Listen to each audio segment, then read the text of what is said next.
আছে, আমরা শুরু করি আর কি। যে কয়জনই হয়েছো জি স্যার। দেখতেছি। ইশরাত আর ঈশা, তোমরা দুইজন না? ঈশা, ঈশা কি শুনতে পাচ্ছো? ঈশা, আমার কথা শুনতে পাচ্ছো?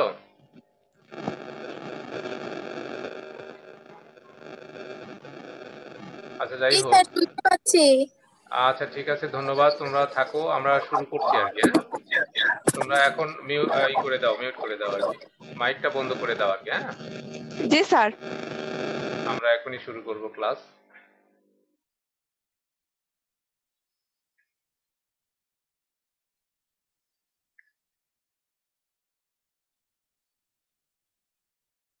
হ্যালো, সাউন্ড হয়ে গেল নাকি?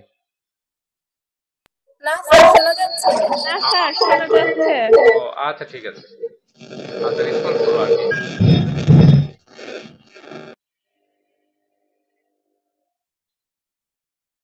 ঠিক আছে, আমরা শুরু করছি। আউযু বিল্লাহি মিনাশ শাইতানির রাজিম। বিসমিল্লাহির রহমানির রহিম। প্রিয় শিক্ষার্থীবৃন্দ, অনলাইন ক্লাসে আজকে আমি তোমাদের সাথে আছি মোহাম্মদ রফিকুল ইসলাম, সহকারী অধ্যাপক, আরবি ও ইসলামী শিক্ষা বিভাগ, সরকারি এডওয়ার্ড কলেজ, পাবনা। আজকেও আমি তোমাদের সামনে ইসলাম শিক্ষা প্রথম পত্রেরই তৃতীয় অধ্যায় অর্থাৎ ইসলাম ও পারিবারিক জীবন, এই অধ্যায় থেকে আরো একটা ক্লাস আমি তোমাদের সামনে উপস্থাপন করব। আশা করছি তোমরা ধৈর্য মনোযোগ সহকারে আমার ক্লাসটি উপভোগ করবে। তো আমরা শুরুতেই দেখব যে আজকের এই অধ্যায়ের মধ্যে, আজকের এই যে অধ্যায় নিয়ে আমরা আলোচনা করব, অর্থাৎ ইসলাম ও পারিবারিক জীবন, এই অধ্যায়ের মধ্যে যে বিষয়গুলো নিয়ে আলোচিত হয়েছে সে বিষয়গুলো আমরা আরো একবার এক নজরে দেখে নিই। এই অধ্যায়ের মধ্যে আলোচিত হয়েছে ইসলামী পারিবারিক জীবনের ধারণা, যেটা আমরা প্রথম ক্লাসে আলোচনা করেছি। এরপর ইসলামী পরিবারের গুরুত্ব, এটাও আমরা দ্বিতীয় ক্লাসে আলোচনা করেছি। এরপরে ইসলামী পরিবারের তাৎপর্য, এটা আজকে আমরা আলোচনা করব। এছাড়াও এই অধ্যায়ের মধ্যে আরো আলোচিত হয়েছে ইসলামের আলোকে পরিবারের সদস্যদের অধিকার, দায়িত্ব, কর্তব্য। এরপরে নৈতিক ও মানবিক জীবন গঠনে পরিবারের ভূমিকা। তো এই বিষয়গুলোই মূলত এই অধ্যায়ের মধ্যে অর্থাৎ তৃতীয় অধ্যায়ের মধ্যে আলোচিত হয়েছে। তো আজকে আমরা আলোচনা করব ইসলামী পরিবারের তাৎপর্য, এই বিষয়টি নিয়ে আমরা আলোচনা করব। তো চলো আমরা দেখি যে এই অধ্যায়ের মধ্যে অর্থাৎ ইসলামী পরিবারের তাৎপর্য, এই বিষয়টি নিয়ে আমরা আলোচনা শুরু করি। তো আমরা জানি যে ইসলামী পরিবার সম্পর্কে আমরা একটা প্রাথমিক ধারণা পেয়েছি। ইসলামী পরিবারের গুরুত্ব সম্পর্কেও আমরা ধারণা লাভ করেছি। আজকে আমরা ইসলামী পরিবারের তাৎপর্য অর্থাৎ ক্যারেক্টারিস্টিক্স অফ ইসলামিক ফ্যামিলি, এই বিষয়টি নিয়ে আমরা আলোচনা করব। তো ইসলামী পরিবারের তাৎপর্য বা উদ্দেশ্য বা বৈশিষ্ট্য, এগুলো সম্পর্কেই মূলত আলোচনা করা হবে। তো আমরা জানি যে পরিবারের যে উদ্দেশ্য কি, একটা পরিবার গঠনের মূল উদ্দেশ্যই হচ্ছে সুখ, শান্তি, তৃপ্তি, স্বস্তি, আনন্দ লাভ করা। এটাই হচ্ছে একটা পরিবার গঠনের মূল উদ্দেশ্য। অর্থাৎ সুখ, শান্তি, পরিতৃপ্তি, এগুলো লাভ করাই হচ্ছে একটা পরিবার গঠনের উদ্দেশ্য। আর ইসলামী পরিবার গঠনের মাধ্যমেই এই উদ্দেশ্যগুলো সহজেই আমরা লাভ করতে পারি।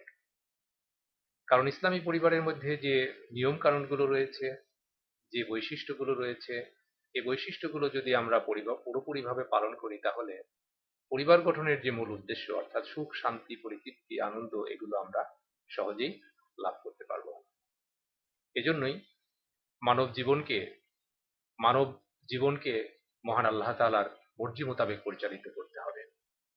আর মানব জীবনকে যদি আমরা মহান আল্লাহ তাআলার দেয়া নির্দেশিত বিধান অনুযায়ী পরিচালনা করি, তাহলে ইহকালীন জীবনে অর্থাৎ পারিবারিক জীবনে বা দুনিয়ার জীবনে যেমন আমরা সুখ শান্তি লাভ করতে পারবো, ঠিক তেমনি ভাবে পরকালীন জীবনেও আমরা সফলতা লাভ করতে পারবো। আর ইসলামী জীবনের এটাই হচ্ছে মূল উদ্দেশ্য, এটাই হচ্ছে ইসলামী জীবনের তাৎপর্য। তো আমরা এই বিষয়টি ধারাবাহিকভাবে আলোচনা করব। তো প্রথমেই আমরা এই ইসলামী পরিবারের তাৎপর্যের যে কি কি তাৎপর্য রয়েছে, কি কি উদ্দেশ্য রয়েছে, কি কি বৈশিষ্ট্য রয়েছে, এগুলো আমরা ধারাবাহিকভাবে পয়েন্ট আকারে আলোচনা করব। প্রথম পয়েন্ট হচ্ছে সুষ্ঠু জাতি গঠনের সোপান। অর্থাৎ ইসলামী পরিবারের যে প্রথম এবং প্রধান যে তাৎপর্য বা বৈশিষ্ট্য হচ্ছে সুষ্ঠু জাতি গঠনের সোপান। অর্থাৎ একটা জাতি, সুষ্ঠু জাতি গঠন করতে হলে, সুন্দর জাতি গঠন করতে হলে, সুখী সমৃদ্ধশালী একটা জাতি গঠন করতে হলে এর প্রথম যে সোপান, সোপান অর্থাৎ সিঁড়ি, সোপান অর্থাৎ সিঁড়ি, স্টেপ, এই প্রথম স্টেপ বা প্রথম সোপানই হচ্ছে পরিবার। অর্থাৎ সুষ্ঠু জাতি গঠনের প্রথম স্টেপ, প্রথম সোপানই হচ্ছে পরিবার। আর এই পরিবারটা যদি হয় ইসলামী পরিবার, তাহলে সুষ্ঠু জাতি গঠনের জন্য সহায়ক ভূমিকা পালন করতে পারে।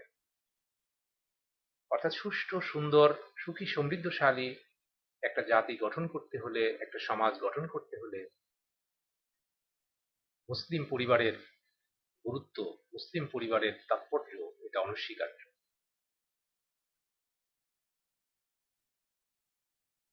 আর এ বিষয়টি এখানে উল্লেখ করা হয়েছে। মুসলিম জাতির যে অভ্যুদয় ঘটেছিল, অর্থাৎ প্রাথমিক যুগে মুসলিম জাতির যে উন্নতি ঘটেছিল, এই উন্নতির মূল ভিত্তি ছিল কিন্তু পরিবার। অর্থাৎ পারিবারিক জীবনটাই এখানে গুরুত্বপূর্ণ ভূমিকা পালন করেছিল। পারিবারিক জীবনের যে সুস্থতা, পারিবারিক জীবনের যে পবিত্রতা, পারিবারিক জীবনের যে সৌন্দর্য, অর্থাৎ ইসলামী পরিবারের যে যে গুণাবলীগুলোর কথা বলা হয়েছে, গুণাবলী সমৃদ্ধ একটা পরিবার যেমন একটা সুষ্ঠু সুন্দর সমাজ গঠন করতে পারে, অনুরূপভাবে অনেকগুলো এরকম সমাজ বিনির্মাণের মাধ্যমেই একটা সুষ্ঠু জাতি গঠন করা সম্ভব। এজন্যই বলা হয়েছে যে সুষ্ঠু জাতি গঠনের সোপান, প্রধান এবং প্রথম সোপানই হচ্ছে পরিবার। তো এই বিষয়টি এজন্যই এখানে এ বিষয়টি উল্লেখ করা হয়েছে। আসলে সমাজবিজ্ঞানের দৃষ্টিতেও পরিবার ও পারিবারিক জীবন হচ্ছে সমাজ জীবনের ভিত্তিভূমি। এটা ইসলামী সমাজবিজ্ঞানের দৃষ্টিতে যেমন পরিবার ও পারিবারিক জীবন হচ্ছে সমাজ জীবনের ভিত্তিভূমি, আর ইসলামী যে মূল গ্রন্থ কোরআনের মধ্যেও কিন্তু এই বিষয়টি সুস্পষ্টভাবে উল্লেখ করা হয়েছে এবং হাদিসের মধ্যেও এই বিষয়টি সুস্পষ্টভাবে উল্লেখ করা হয়েছে। তো এজন্যই আমরা বলতে পারি যে একটা সুষ্ঠু সুন্দর জাতি গঠন করতে হলে, একটা সুষ্ঠু সুন্দর পরিবার সামাজিক সমাজ গঠন করতে হলে একটা সুষ্ঠু সুন্দর পরিবার গঠন করতে হবে। কারণ পরিবারের মাধ্যমে, একটা সুষ্ঠু সুন্দর পরিবারের মাধ্যমে একটা সুষ্ঠু সুন্দর সমাজ হবে, একটা সুষ্ঠু সুন্দর জাতি হবে। এজন্যই ইসলামী পরিবার তাৎপর্যপূর্ণ ভূমিকা পালন করে থাকে। প্রিয় শিক্ষার্থীবৃন্দ, এরপরে আল্লাহর বিধান পালন। ইসলামী পরিবারের আরো একটা গুরুত্ব, আরো একটা তাৎপর্য হচ্ছে, আরো একটা উদ্দেশ্য হচ্ছে আল্লাহর বিধান পালন। ইসলামী পরিবারের মাধ্যমেই আল্লাহর বিধান পালন করা হয়। আল্লাহ তাআলা মানব জাতিকে সৃষ্টি করেছেন তার দাসত্ব করবার জন্য, তার নির্দেশ পালন করবার জন্য। আল্লাহর নির্দেশ মানুষ পালন করবে, আল্লাহর দাসত্ব করবে, এই জন্যই আল্লাহ তাআলা মানব জাতিকে সৃষ্টি করেছেন। আর সেই মানব জাতির প্রথম এবং প্রধান দায়িত্বই হচ্ছে পরিবার গঠন করা। অর্থাৎ পারিবারিক জীবন গঠনের মাধ্যমে আল্লাহর বিধান পালনের সূচনা হয়ে থাকে। পরিবারের প্রত্যেক সদস্যকেই এজন্য পরিবারের যিনি প্রধান হবেন তার পক্ষ থেকে সবচেয়ে গুরুত্বপূর্ণ ভূমিকা পালন করতে হবে। নিজেকে যেমন ভালো রাখতে হবে, পরিবারকেও ভালো রাখতে হবে। এদিকে ইঙ্গিত করেই মহান আল্লাহ রাব্বুল আলামিন পবিত্র কোরআনে বলেছেন যে ইয়া আইয়ুহাল্লাযীনা আমানু কু আনফুসাকুম ওয়া আহলিকুম নারা, হে বিশ্বাসীগণ, তোমরা বাঁচাও, তোমরা বাঁচাও আনফুসাকুম, তোমাদের নিজেদেরকে, তোমরা তোমাদের নিজেদেরকে বাঁচাও, ওয়াহলিকুম, এবং তোমাদের পরিবার পরিজনকে বাঁচাও, নারান, আগুন থেকে, জাহান্নামের আগুন থেকে। তোমরা নিজেদেরকে জাহান্নাম থেকে বাঁচাও এবং তোমাদের পরিবার পরিজনকেও জাহান্নাম থেকে বাঁচাও। এটা আল্লাহ তাআলা ঈমানদারদেরকে, বিশ্বাসীদেরকে উদ্দেশ্য করে আল্লাহ তাআলা এই ঘোষণাটি দিয়েছেন, এই নির্দেশনাটি দিয়েছেন।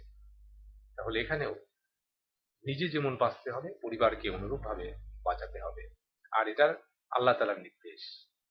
অর্থাৎ এই যে পরিবার গঠনের মাধ্যমেই কিন্তু আল্লাহর এই নির্দেশ আমরা পালন করতে পারি। এই আয়াতটি এসেছে সূরা তাহরিমের 2 নম্বর আয়াত, যেটা হচ্ছে সূরা আত-তাহরিমের 2 নম্বর আয়াত।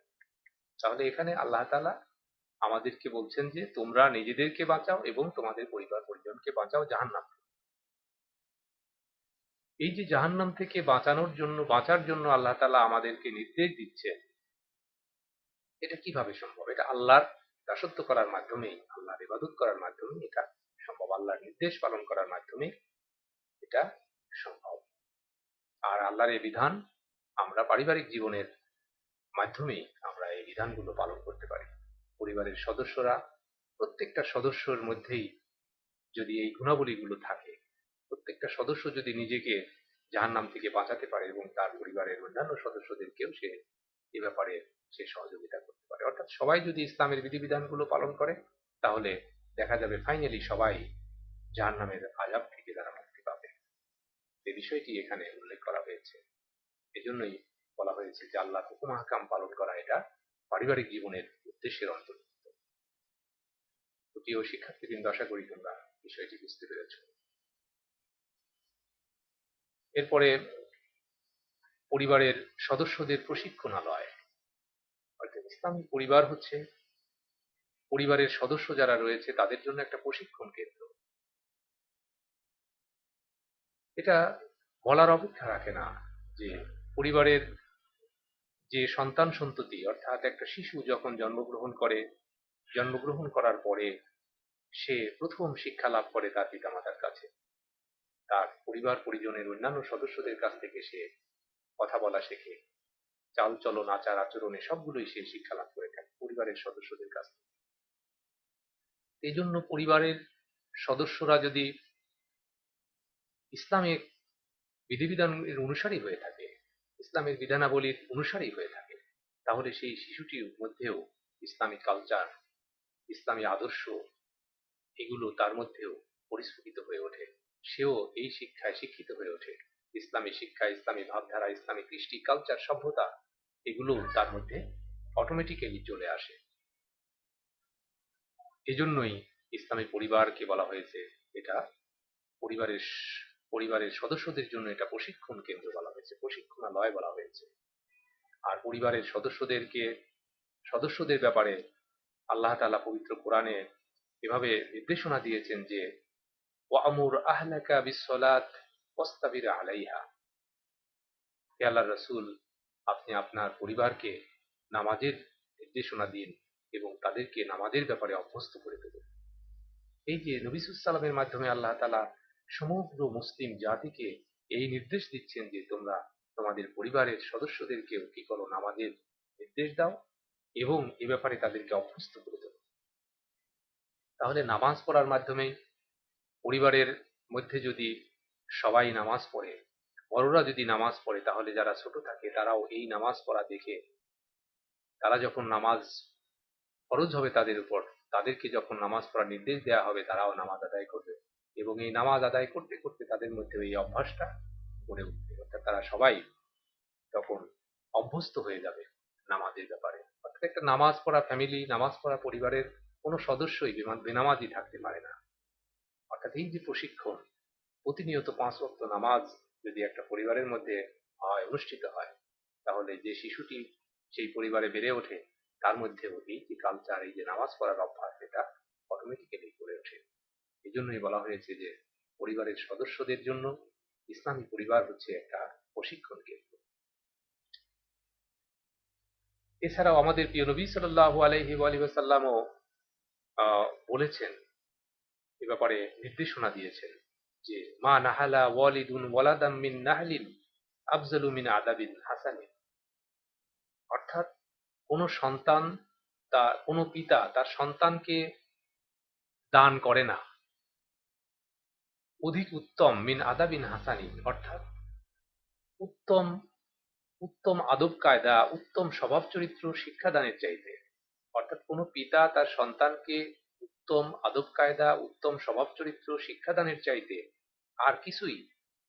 আর কোনো কিছুই উত্তম দান করতে পারে না, দান করে না। অর্থাৎ পিতামাতা তার সন্তানের জন্য যা কিছু দান করে, এর চাইতে সবচেয়ে উত্তম দান হচ্ছে সন্তানকে উত্তম আদব কায়দা শিক্ষা দেয়া, উত্তম স্বভাব চরিত্র শিক্ষা দেয়া। আমাদের প্রিয় নবী সাল্লাল্লাহু আলাইহি ওয়াসাল্লাম এই কথাটি বলেছেন। এই হাদিসটি এসেছে তিরমিজি শরীফের মধ্যে। এই জন্যই সন্তানের জন্য পিতামাতা যে ধন সম্পদ রেখে যায়, এই ধন সম্পদের চাইতেও, অর্থাৎ যা কিছু মূল্যবান সম্পদ সন্তানের জন্য পিতামাতা দান করে বা রেখে যায়, এর চাইতেও সর্বোত্তম দান হচ্ছে সন্তান সন্ততিকে উত্তম চরিত্র শিক্ষা দেয়া, উত্তম আদব কায়দা শিক্ষা দেয়া। এই জন্য একটা ভালো সন্তান যদি কেউ রেখে যেতে পারে, তাহলে এটাই হবে সেই সন্তানের জন্য পিতামাতার সবচেয়ে বড় দান, সম্পদের চাইতেও সবচেয়ে বড় দান। এটা আমাদের প্রিয় নবী সাল্লাল্লাহু আলাইহি ওয়াসাল্লাম বলেছেন। আমাদের নবী সাল্লাল্লাহু আলাইহি ওয়াসাল্লাম আরো বলেছেন, আকরিমু আওলাদাকুম ওয়াহসিনু আদাবাহুম, তোমরা তোমাদের সন্তানদেরকে স্নেহ করো এবং তাদেরকে উত্তম আদব কায়দা, স্বভাব চরিত্র শিক্ষা দাও। এটা ইবনে মাজার মধ্যে এসেছে। তাহলে এই যে কোরআনের আয়াত, কোরআনের নির্দেশনা এবং হাদিসের মহানবী সাল্লাল্লাহু আলাইহি ওয়াসাল্লামের এই নির্দেশনার আলোকে আমাদের সামনে যে বিষয়টি পরিস্ফুট হয়ে ওঠে তা হচ্ছে যে পরিবার, অর্থাৎ ইসলামী পরিবারই হচ্ছে সন্তানের জন্য উত্তম শিক্ষা কেন্দ্র, উত্তম প্রশিক্ষণ কেন্দ্র, উত্তম সর্বোত্তম আদর্শ একটা শিক্ষা কেন্দ্র হচ্ছে পরিবার। এজন্য পরিবার যদি ভালো হয়, পরিবার যদি সুন্দর হয়, তাহলে সেই পরিবারের সকল সদস্যই সুন্দর হতে বাধ্য। এরকম এরকম যদি পরিবারের সংখ্যা সমাজের মধ্যে অনেক থাকে, তাহলে সেই সমাজটা হয় একটা শান্তিপূর্ণ সমাজ, শান্তিময় একটা সমাজ। তো প্রিয় শিক্ষার্থীবৃন্দ, আশা করি তোমরা বিষয়টি বুঝতে পেরেছ। তো এই জন্যই আমরা বলতে পারি যে একটা শিশু আহ, মানে তার শৈশব থেকে, তার পরিবার থেকে যে মানবীয় গুণাবলীগুলো, যে মানবীয় আদব কায়দাগুলো, যে শিষ্টাচারগুলো শিক্ষা গ্রহণ করে থাকে, যে পরিবারের জন্য যে পারস্পরিক ভালোবাসা, পারস্পরিক মায়া মমতা ইত্যাদি যে শিক্ষা লাভ করে থাকে, এই শিক্ষাটাই তার জন্য পরবর্তী জীবনের পরবর্তী চলার পথে তার জন্য একটা দিশারি হিসেবে ভূমিকা রাখে। এরপরে আশ্রয়স্থল। ইসলামী পরিবার হচ্ছে আশ্রয়স্থল বলা হয়েছে। ইসলামী পরিবারের আরো একটা তাৎপর্য হচ্ছে, আরো একটা উদ্দেশ্য হচ্ছে, ইসলামী পরিবার হচ্ছে আশ্রয়স্থল। কাদের জন্য আশ্রয়স্থল? ইসলামী পরিবারের যারা সদস্য হবে, পিতামাতা, সন্তান সন্ততি, দাদা দাদি, নানা নানি, ভাই বোন, যারা অর্থাৎ একটা পরিবারের মধ্যে যারা বসবাস করে থাকে, অর্থাৎ প্রত্যেকটা সদস্যের জন্যই হচ্ছে ইসলামী পরিবার হচ্ছে আশ্রয়স্থল। পৃথিবীর যেখানেই মানুষ শান্তি খুঁজুক না কেন, সকল শান্তি কিন্তু, সকল সুখ এবং শান্তি কিন্তু ক্ষণস্থায়ী। একটা স্থায়ী শান্তির জায়গা হচ্ছে, একটা একটা স্থায়ী আশ্রয়স্থল হচ্ছে পরিবার। পরিবার ছাড়া স্থায়ী সুখ, শান্তি এগুলো লাভ করা কখনোই সম্ভব নয়। এই জন্য ইসলামী পরিবার এটা গুরুত্বপূর্ণ ভূমিকা পালন করে থাকে। এটা এটা আশ্রয়স্থল হিসেবে এটা ভূমিকা রেখে থাকে। এরপরে নিরাপত্তা। ইসলামী পরিবার হচ্ছে নিরাপদ একটা জায়গা, নিরাপদ আশ্রয়স্থল। পৃথিবীর কোথাও ইসলামী পরিবারের সন্তানের যারা রয়েছে, ইসলামী পরিবারের সদস্য যারা রয়েছে, তাদের জন্য দুনিয়ার কেউই নিরাপত্তা দিতে পারে না যে নিরাপত্তাটা একটা পরিবার তার সদস্যদের জন্য দিতে পারে। পরিবারের সদস্যদের মধ্যে মান সম্মান ইজ্জত আবরু, এই যে খাওয়া পড়া, সাহায্য সহযোগিতা, সহানুভূতি, শিক্ষা দীক্ষা, এই যে বিষয়গুলো রয়েছে, এগুলো কিন্তু পারিবারিকভাবেই এই বিষয়গুলো প্রতিপালিত হয়ে থাকে। পরিবারের কোনো একজন সদস্য যদি অক্ষম হয়, অপারগ হয়, তাহলে অপর একজন সদস্য তাকে আন্তরিকভাবে তাকে সহযোগিতা করে থাকে। অনুরূপভাবে কেউ যদি বিপদগ্রস্ত হয়, পরিবারের অন্য একজন সদস্য তার বিপদে এগিয়ে আসে। কেউ যদি অসুস্থ হয়, তার সেবা শুশ্রূষার জন্য অন্য একজন এগিয়ে আসে। এই যে পারিবারিক বন্ধন, এই যে পারিবারিক নিরাপত্তা, এই নিরাপত্তাটা থাকতো না যদি পরিবার ব্যবস্থাটা না থাকতো। এই জন্যই পরিবার হচ্ছে, ইসলামী পরিবার হচ্ছে নিরাপত্তার জন্য অত্যন্ত তাৎপর্যপূর্ণ একটা বিষয়। আশা করি তোমরা বিষয়টি বুঝতে পেরেছ। তো প্রিয় শিক্ষার্থীবৃন্দ, চলো আমরা দেখি এরপরে স্থায়ী সম্পর্ক। তাহলে ইসলামী পরিবারের আরো একটা তাৎপর্য হচ্ছে, আরো একটা উদ্দেশ্য হচ্ছে, আরো একটা বৈশিষ্ট্য হচ্ছে স্থায়ী সম্পর্ক। তাহলে পরিবার গঠনের মাধ্যমে কিন্তু স্থায়ী সম্পর্কটা স্থাপিত হয়। পরিবারবিহীন যারা জীবনযাপন করে থাকে, অর্থাৎ যাদের পরিবার নেই, সংসার নেই, তাদের সম্পর্কটা ক্ষণস্থায়ী। তারা অসংখ্য বন্ধু বান্ধব এটা পেতে পারে, কিন্তু এই যে বন্ধু বান্ধব, সুখ শান্তি, যা কিছুই তারা অন্বেষণ করুক না কেন, এসব কিছুই কিন্তু ক্ষণস্থায়ী। এসব কিছুই ক্ষণস্থায়ী। আর স্থায়ী সম্পর্কটা গড়ে ওঠে পরিবার গঠনের মাধ্যমে, অর্থাৎ বৈবাহিক সম্পর্কের মাধ্যমেই কিন্তু স্থায়ী একটা সম্পর্ক গড়ে ওঠে, স্থায়ী বন্ধুত্ব গড়ে ওঠে।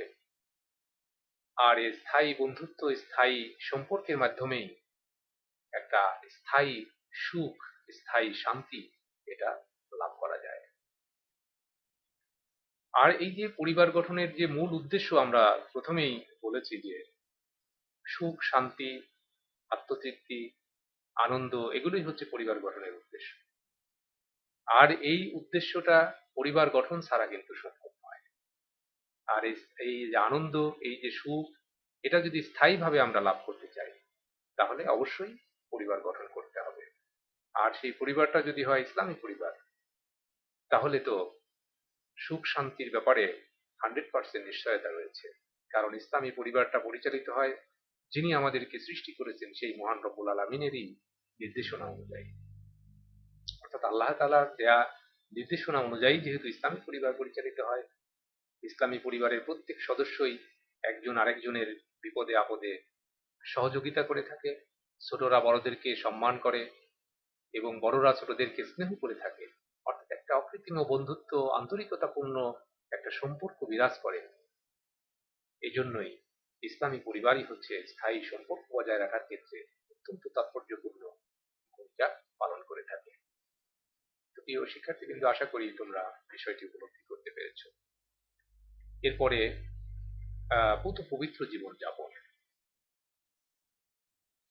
পুত পবিত্র জীবনযাপন, ইসলামী পরিবার ব্যবস্থা এটা অত্যন্ত পুত পবিত্র জীবনযাপনে সহায়তা করে থাকে। কারণ পরিবার ব্যবস্থা যারা করে না, পরিবার ব্যবস্থায় যারা চলে না, নারী পুরুষ যদি, অর্থাৎ একজন নারী পুরুষ যদি সমাজের মধ্যে পারিবারিক বন্ধনে আবদ্ধ না হয়ে অবৈধভাবে যদি তারা মেলামেশা করে, শয়তানের প্রলোভনে, শয়তানের প্ররোচনায়, এবং তারা অশ্লীলতা, ব্যভিচার ইত্যাদিতে যদি তারা নিমগ্ন হয়ে থাকে, তাহলে সেই সমাজটা হয় কি পঙ্কিলতাপূর্ণ একটা সমাজ, পাপপূর্ণ একটা সমাজ। তো এরকম একটা পশুবৃত্তি, উচ্ছৃঙ্খলতাপূর্ণ, অশ্লীলতাপূর্ণ এবং ব্যভিচারী পূর্ণ সমাজ ব্যবস্থা থেকে মুক্ত করবার জন্যই ইসলামী জীবন ব্যবস্থা এটা গুরুত্বপূর্ণ ভূমিকা পালন করতে পারে। আর পরিবার গঠনের ব্যাপারে স্বামী স্ত্রীর যে বন্ধনটা, এই বন্ধনটা হচ্ছে ঐশী বন্ধন, এই বন্ধনটা হচ্ছে আল্লাহ তাআলার দেয়া বন্ধন, নবী সাল্লাল্লাহু আলাইহি ওয়াসাল্লামের দেওয়া নির্দেশ, আল্লাহর দেয়া নির্দেশ। অর্থাৎ আল্লাহ তাআলার দেয়া এই নির্দেশ পালনের মাধ্যমেই স্বামী স্ত্রীর যে সম্পর্ক গড়ে ওঠে, অর্থাৎ পরিবার যে গঠন হয়, আর এই পরিবার গঠনের মাধ্যমেই কি হয়, পরিবারের মধ্যে শান্তি বিরাজ হয়, আর সেই শান্তির মাধ্যমেই কি হয়, মানব সভ্যতার বিকাশ লাভ করে থাকে। স্বামী স্ত্রীর এই যে পারস্পরিক সম্পর্ককে, এই পারস্পরিক সম্পর্ককে পবিত্র সম্পর্ক বলা হয়েছে, এবং তাদের এই জীবন যাপনকে বলা হয়েছে পবিত্র জীবন যাপন। এ সম্পর্কে আল্লাহ তাআলা পবিত্র কোরআনে বলেছেন, সূরা বাকারার 187 নম্বর আয়াতে আল্লাহ তাআলা বলেছেন যে, হুন্না লিবাসুল লাকুম ওয়া আনতুম লিবাসুল লাহুন্না, অর্থাৎ তোমাদের স্ত্রীগণ হচ্ছে তোমাদের পোশাক স্বরূপ এবং তোমরাও তাদের পোশাক স্বরূপ। দেখো, এখানে বলা হচ্ছে যে স্ত্রীগণ স্বামীর পোশাক, স্বামীগণ স্ত্রীর পোশাক, অর্থাৎ স্বামী স্ত্রী একে অপরের পরিপূরক, একে অপরের পরিপূরক হিসেবে কাজ করে থাকে। স্বামী স্ত্রী একে অপরের পরিপূরক, একে অপরের সহায়ক হিসেবে ভূমিকা পালন করে থাকে। তাহলে এই যে পবিত্র জীবনযাপনের জন্য ইসলামী পরিবার এখানে অত্যন্ত তাৎপর্যপূর্ণ ভূমিকা পালন করে থাকে।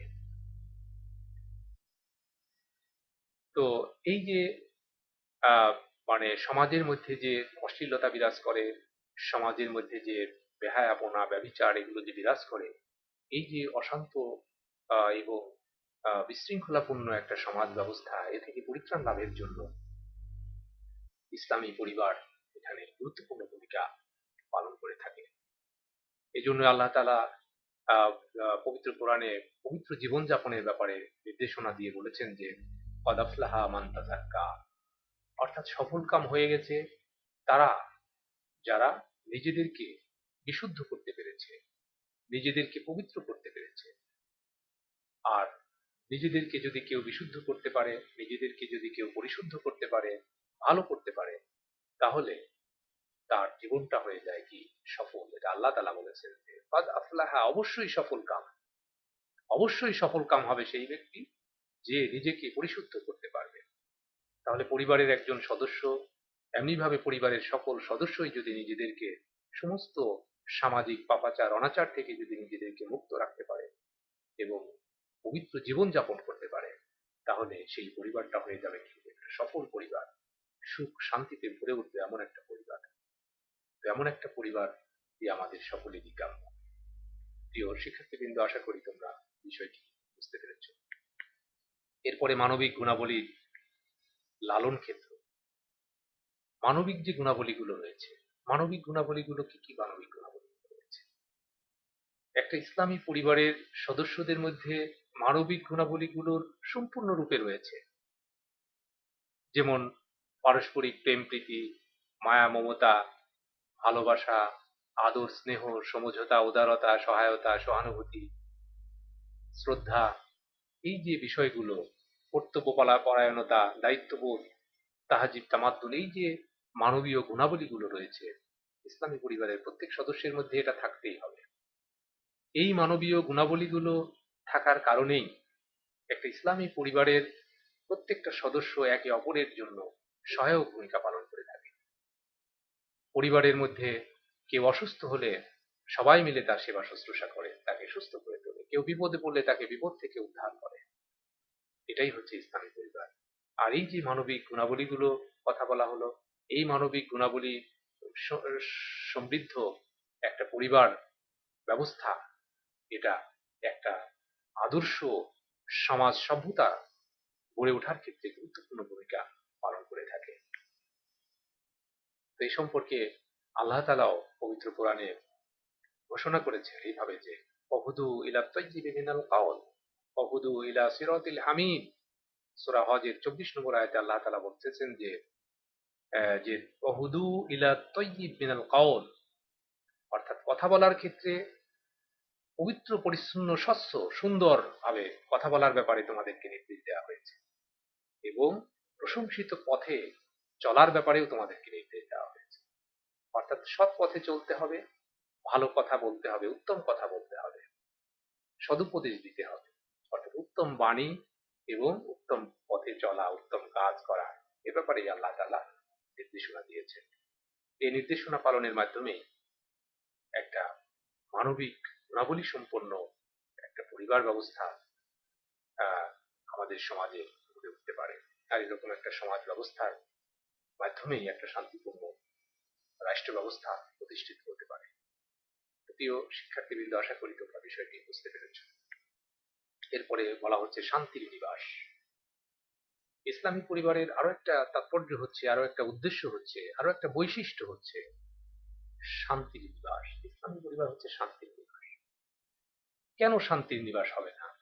কারণ ইসলামী পরিবারের প্রত্যেক সদস্যের মধ্যে যে গুণাবলীগুলোর কথা বলা হলো, যে মানবিক বৈশিষ্ট্যগুলোর কথা বলা হলো, এই বৈশিষ্ট্যগুলো বিরাজমান থাকার কারণে, তারা মিলেমিশে একে অপরের পরিপূরক হিসেবে থাকার কারণে তাদের মধ্যে অনাবিল সুখ এবং শান্তি বিরাজ করে থাকে। এখানে স্বামী স্ত্রীকে বলা হচ্ছে লেবাস স্বরূপ, একে অপরের পরিশ্রুত স্বরূপ বলা হচ্ছে। আল্লাহ তাআলা পবিত্র কোরআনের আরো এক জায়গায় বলেছেন যে, সূরা রুমের 21 নম্বর আয়াতে বলেছেন যে, আমিন আয়াতিহি আন খালাকা লাকুম মিন আনফুসিকুম আজওয়াজান।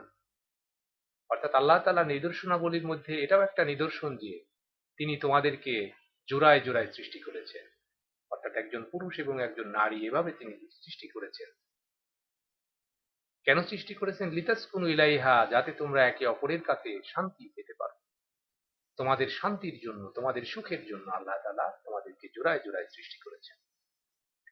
শুধু তাই নয়, ওয়া জাআলা বাইনাকুম মাওয়াদ্দাতান ওয়া রাহমাতান, তিনি তোমাদের মাঝে মাওয়াদ্দাত অর্থাৎ ভালোবাসা সৃষ্টি করে দিয়েছেন, প্রেম প্রীতি সৃষ্টি করে দিয়েছেন, দয়া, সহানুভূতি, সহৃদয়তা এটা সৃষ্টি করে দিয়েছেন, যাতে করে তোমরা একে অপরকে ভালোবাসতে পারো, একে অপরকে সহানুভূতি প্রদর্শন করতে পারো, একে অপরে মিলেমিশে সুখে শান্তিতে বসবাস করতে পারো। এ ব্যাপারে আল্লাহ তাআলা নির্দেশনা দিয়েছেন। তাহলে এ থেকে আমরা কি বুঝতে পারি? ইসলামী পরিবার হচ্ছে একটা শান্তির নিবাস। এছাড়াও মুসলমানদের পরিচয়, সত্যিকার মুসলমান যারা হবে তাদেরকে আল্লাহ তাআলা একটা দোয়া শিখিয়ে দিয়েছেন। অর্থাৎ ইসলামী পরিবারের সদস্যদের জন্য, প্রকৃত মুসলমানদের জন্য আল্লাহ তাআলা এই দোয়াটা শিখিয়ে দিয়েছে। এটা সূরা ফুরকানের ৭৪ নম্বর আয়াতে এসেছে যে, ওয়াল্লাযীনা ইয়াকুলুনা রাব্বানা হাব লানা মিন আজওয়াজিনা ওয়া যুররিয়াতিনা কুররাতা আ'ইউনিন ওয়াজআলনা লিল মুত্তাকিনা ইমামা। এখানে আল্লাহ তাআলা বলতেছেন যে, ওয়াল্লাযীনা ইয়াকুলুনা, প্রকৃত মুসলমান হচ্ছে, একটা সত্যিকারের ইসলামী পরিবারের সদস্য হচ্ছে সেই যে বলে, হে আমাদের রব, হে আমাদের পালনকর্তা, তুমি আমাদেরকে দান করো এমন এমন স্ত্রী, এমন সন্তান সন্ততি তুমি আমাদেরকে দান করো, কুররাতা আয়ুনিন, যাদেরকে দেখলে আমাদের নয়ন জুড়িয়ে যাবে, যাদেরকে দেখলে আমাদের নয়ন জুড়িয়ে যাবে, অর্থাৎ তাদের আচার আচরণ, চাল চলন, ব্যবহার, এটা আমাদের চক্ষু জুড়াইয়ে দেবে। এবং তুমি আমাদেরকে ওয়াজআলনা লিল মুত্তাকিনা ইমামা, এবং তুমি আমাদেরকে মুত্তাকিদের জন্য ইমাম, অনুসরণযোগ্য বানিয়ে দাও। অর্থাৎ আমাদের আচার আচরণ, চাল চলন, স্বভাব চরিত্র এমন করে দাও যাতে করে আমাদেরকে মানুষ অনুসরণ করতে পারে। এই দোয়াটা তোমরা শিখবে। প্রিয় শিক্ষার্থী, কিন্তু তোমরাও কিন্তু শিখে রাখবে এই দোয়াটা। এই দোয়াটা আল্লাহ তাআলা আমাদেরকে শিখিয়ে দিয়েছেন। তাহলে ইসলামী পরিবারের জন্য এটা সরাসরি আল্লাহ তাআলা কর্তৃক নির্দেশিত। আল্লাহ তাআলা বিধানাবলী দিয়েছেন, আমাদের প্রিয় নবী সাল্লাল্লাহু আলাইহি ওয়াসাল্লাম বিধানাবলী দিয়েছেন। তাহলে সত্যিকারের সুখ, সত্যিকারের শান্তি যদি আমরা পেতে চাই, তাহলে অবশ্যই আমাদেরকে ইসলামী পরিবারের কাছে আসতে হবে। ইসলামী পরিবারের বিধিবিধানগুলো আমাদেরকে মেনে চলতে হবে। এরপরে মানব সভ্যতার লালন ক্ষেত্র। ইসলামী পরিবারকে বলা হয়েছে মানব সভ্যতার লালন ক্ষেত্র। মানব সভ্যতা অর্থাৎ সভ্য সুন্দর মানব গোষ্ঠী, এটা কিভাবে গঠিত হতে পারে? আমরা তো প্রথমেই আমরা জেনেছি যে পরিবার গঠনের মূল উদ্দেশ্যই আমরা জেনেছি যে সুখ, শান্তি, আনন্দ এটা লাভ করা।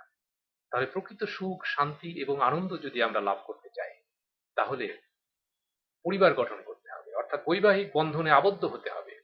আর এই বৈবাহিক বন্ধনে আবদ্ধ হওয়ার মাধ্যমেই একটা পুত পবিত্র শান্তিপূর্ণ একটা একটা সম্পর্ক গড়ে ওঠে। আর এই শান্তিপূর্ণ সম্পর্কের ভিত্তিতেই একটা নতুন শিশু এই পৃথিবীতে আগমন করে। এমনি ভাবেই পৃথিবীর বিকাশ লাভ করে থাকে। এমনি ভাবে পুত পবিত্র সম্পর্কের মাধ্যমে যে মানব গোষ্ঠীর গড়ে ওঠে, সেটাই হচ্ছে সভ্য মানব সভ্যতা, সভ্য মানব গোষ্ঠী। এভাবেই পিতামাতা, আত্মীয় স্বজনের মধ্যে একটা শিশু বা জন্মগ্রহণ করে থাকে, পুত পবিত্র সম্পর্কের ভিত্তিতে যে শিশুটি জন্মগ্রহণ করে থাকে, সে তার পিতামাতা, আত্মীয় স্বজনের ভালোবাসা, আদর, স্নেহ, মায়া, মমতায় লালিত পালিত হয়ে বড় হয়। এবং আদব কায়দা শিখে উন্নত শিক্ষা দীক্ষায় বড় হয়ে ওঠে, এরকম একটা এরকম একটা মানব শিশুই একটা সভ্য মানব সমাজের জন্য গুরুত্বপূর্ণ ভূমিকা পালন করে থাকে। এরকম শিশু, এরকম মানব সভ্যতা, এরকম মানুষ যদি সমাজের বেশি হয়, পরিবারের মধ্যে বেশি হয়, পরিবারের মধ্যে এরকম সুন্দর আদর্শবান মানুষের সংখ্যা যদি বেশি হয়, তাহলে একটা আদর্শ পরিবার গঠিত হয়, আদর্শ সমাজ গঠিত হয়, আর এরকম আদর্শ সমাজের মাধ্যমেই একটা বিশ্ব শান্তিপূর্ণ মানব সভ্যতা গড়ে ওঠে। তাহলে আমরা আজকের এই ক্লাস থেকে যে বিষয়টি জানতে পারলাম তা হচ্ছে আদর্শ আহ, অর্থাৎ অনুকরণীয় মানব সভ্যতা গঠনের ক্ষেত্রে ইসলামী পরিবার যে তাৎপর্যপূর্ণ ভূমিকা পালন করে থাকে। তো আমাদের সময় শেষের দিকে, তো আরেকটা পয়েন্ট আছে আমরা আলোচনা করেই শেষ করবো, আর্থসামাজিক নিরাপত্তা। এখানে ইসলামী পরিবার আর্থসামাজিক নিরাপত্তার ক্ষেত্রে গুরুত্বপূর্ণ ভূমিকা পালন করে থাকে। কারণ পরিবারের একজন সদস্য যদি অর্থ সংকটে পড়ে বা বিপদে পড়ে, তাহলে পরিবারের অন্যান্য সদস্যগণ তার সাহায্যে এগিয়ে আসে। কেউ যদি অক্ষম হয়, তাহলে তার তার পাশে এসে পরিবারের অন্য সদস্য এসে তার পাশে এসে দাঁড়ায়। বৃদ্ধরা যখন বৃদ্ধ হয়ে যায়, তখন সে কিন্তু অবহেলার পাত্র হয় না। ইসলামী পরিবারে সে শ্রদ্ধাভাজন একজন ব্যক্তি হয়। তাকে সবাই তার বিপদে আপদে তাকে সহযোগিতা করে থাকে, তার ভরণ পোষণ চিকিৎসার ব্যবস্থা করে থাকে। এমনি ভাবে পরিবারের বড়রা ছোটদেরকে স্নেহ করে, ছোটরা বড়দেরকে সম্মান করে, এরকম একটা পরিবার ব্যবস্থা গড়ে ওঠে। আমাদের প্রিয় নবী সাল্লাল্লাহু আলাইহি ওয়াসাল্লাম বলেছেন যে তোমরা সন্তানদের প্রতি সর্বদা দৃষ্টি রাখো। আল্লাহর নবী সাল্লাল্লাহু আলাইহি ওয়াসাল্লাম আরো বলেছেন, তোমরা তোমাদের সন্তানদের স্নেহ করো এবং তাদের ভালোবাসা শেখাও। তো প্রিয় শিক্ষার্থীবৃন্দ, আশা করি তোমরা বিষয়টি বুঝতে পেরেছো। তো এই ক্লাস থেকে আমরা যে বিষয়টি জানতে পারলাম তা হচ্ছে ইসলামী পরিবারের ইসলামী পরিবারের তাৎপর্য, ইসলামী পরিবারের উদ্দেশ্য, ইসলামী পরিবারের বৈশিষ্ট্য সম্পর্কে আমরা আলোচনা করলাম। তো তোমরা তোমাদের এই বিষয়টি তোমরা আরো দেখবে, পর্যালোচনা করবে এবং ইসলামী পরিবারের কেন প্রয়োজন, কেন ইসলামী পরিবারটা আমাদের জন্য প্রয়োজন, এই বিষয়ের উপরে তোমরা একটু স্টাডি করে একটা লেখার চেষ্টা করবে কিছু একটা। তো ধন্যবাদ তোমাদেরকে। তো এখন তোমাদের কোনো প্রশ্ন থাকলে তোমরা বলতে পারো।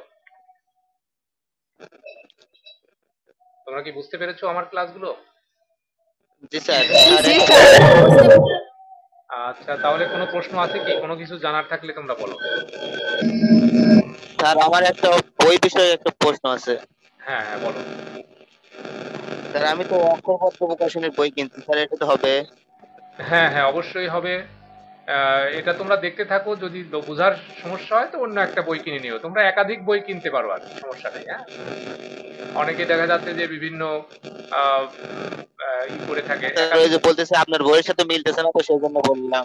ও আচ্ছা আচ্ছা, আমি যে বইটা পড়াচ্ছি এটা তো একটা, যে কোনো একটা বই তো আমাকে পড়াতে হবে। হ্যাঁ, এই জন্য আমি যে কোনো একটা বইয়ের সহযোগিতা নিয়ে পড়াচ্ছি। তোমরা বাজার থেকে দেখে যেটা ভালো লাগে সেটা তোমরা পড়তে পারো আর কি। হ্যাঁ, তো এটা গেল। আর কোনো বোঝার ব্যাপারে, আচ্ছা আজকে ক্লাসের ব্যাপারে তোমাদের কোনো প্রশ্ন আছে কি? না স্যার, আচ্ছা ঠিক আছে, তাহলে তোমরা ভালো থাকো। বুঝতে আমাদের পেরেছি। ধন্যবাদ সবাইকে। তো আজকের এই ক্লাস এখানেই শেষ হলো। তোমরা ভালো থাকো, সুস্থ থাকো। জি স্যার, আসসালামু আলাইকুম। জি স্যার। আসসালামু আলাইকুম স্যার। ওয়ালাইকুম আসসালাম ওয়া রাহমাতুল্লাহ।